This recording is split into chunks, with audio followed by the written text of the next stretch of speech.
So I figured I'd give a little update on the Z. It's working on the cooling system today. The radiator sits a little bit higher, so we're gonna have to get mounts made for it. Get to sit a little lower. I took it out of the bracket because it's so big, and the Z4 is already a little longer, so the hoses are a little stretched as it is.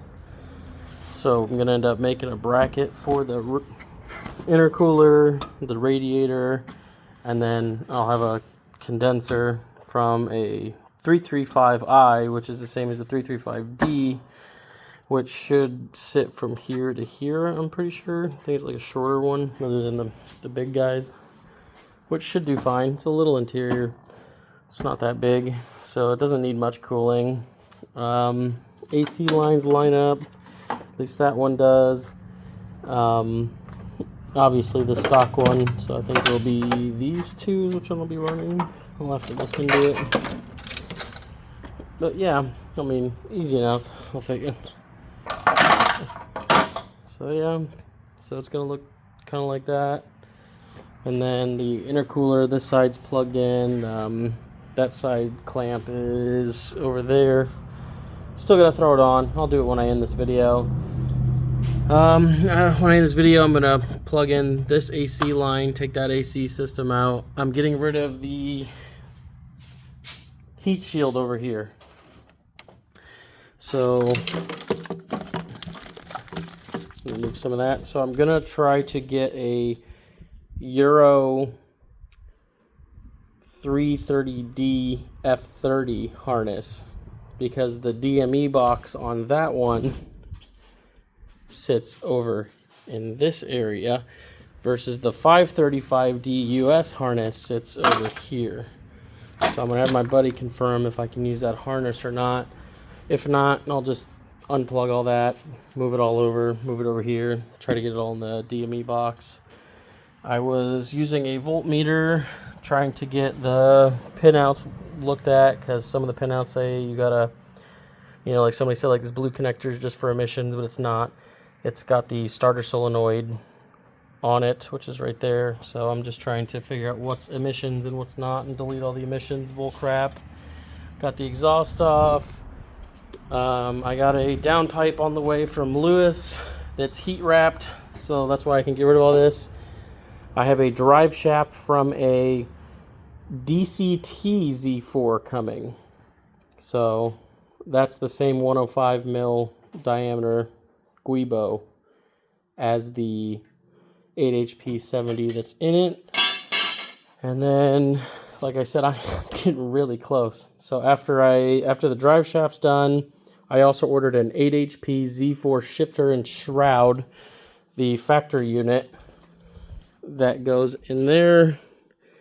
And then I'm gonna take the wiring harness off of the 535D that the trans came out of, in hopes that it's the same plugs and plugins so as the shifter on the Z, which I think all the shifters are the same. If not, I'll just contact the guy I bought it from, tell him to send me the plug with it too, because he already sent it out. Dude was really quick, so it's really nice. He said I got the cooling system parts. There is one, this one's up here, this one goes to a reservoir. I'm trying to figure out how people got the little ball one instead of having that big monster sucker sit here, so that's going to be really nice. These two hoses are a little different, but this is where it plugs into, so I might just cut this clip and then grab the connector off of the 535D one and then run it, just put a connector on it, big whoop, and then put it on right there, and then that'll go like that. And then the other connections for the one down there goes to, and this one that's underneath here right there, that goes to the secondary radiator. So a little bit about these diesels, since they got a little radiator, they have a second wheel well radiator. I'm gonna run that too. So ignore the damage. I bought the car like this, but I'm going to probably put that radiator right here, so I'll have that. So not bad. all in all, the slop's going really well, actually. I'm kind of impressed. I'm getting really close. Hopefully in the next couple weeks we can start it. So I just don't want to plug the DDE in and then have it get locked or something. Or I still haven't figured out what I'm going to do about the coating on the 8 HP trans, because the Z4 came factory with an 8 HP. So hopefully if he just codes the ISN, because the Z4 uses CAS 3 Plus, which I guess can communicate with a CAS 4 that the DDE runs. That's why the Z4's still got an 8 HP.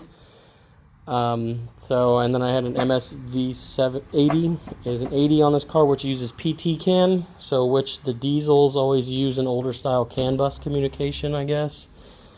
This is all research that I've just been figuring out. So since this car runs off PT CAN, I should be able to get it to communicate with a little help from Castle in New York coding. So all in all, I'm not bad for a couple weeks already, and it's, you know, I got other stuff to do, and yeah, I got some solid mounts from my old DCT Z4 I might throw in there. Who knows? I mean, I got a bracket that goes from here to there, and then there was some bracing on the Z that goes from right there to up there. I'm gonna remake that, but make it fit around the diesel stuff, because I still want to keep all the bracing on the chassis, because if BMW put it there, it's probably for a reason. So yeah, she's coming along great. I'm really excited about this. I can't believe it's coming along so fast, just messing around with it, you know, a little bit here and there, and look at it now. So thanks for following me, guys, and I'll keep you updated on what's going on with it. So I got some goodies on the way for it too, that when they show up, I'll put them on video. So just tell me what you guys think. You know, diesel Z4. I mean, I think I'll be the second in the world for an E89 Z4 behind AC Schnitzer. They made one, but there's no documentation on it at all. Just a couple pictures and some couple performance numbers. That's it. No running videos, no videos of walk around, no nothing. Like the car could not exist, and you know, nobody would know because it's just so undocumented. So hopefully I can shed some light on the diesel swaps. And a lot of people are hating on it for a diesel and a roadster. They're telling me it's stupid, but I really don't care. If you drive one of these diesels, you know, it's going to make this car a monster. So stay tuned. I'll take another update when I make some more progress and more parts get here. Thanks, guys. Bye.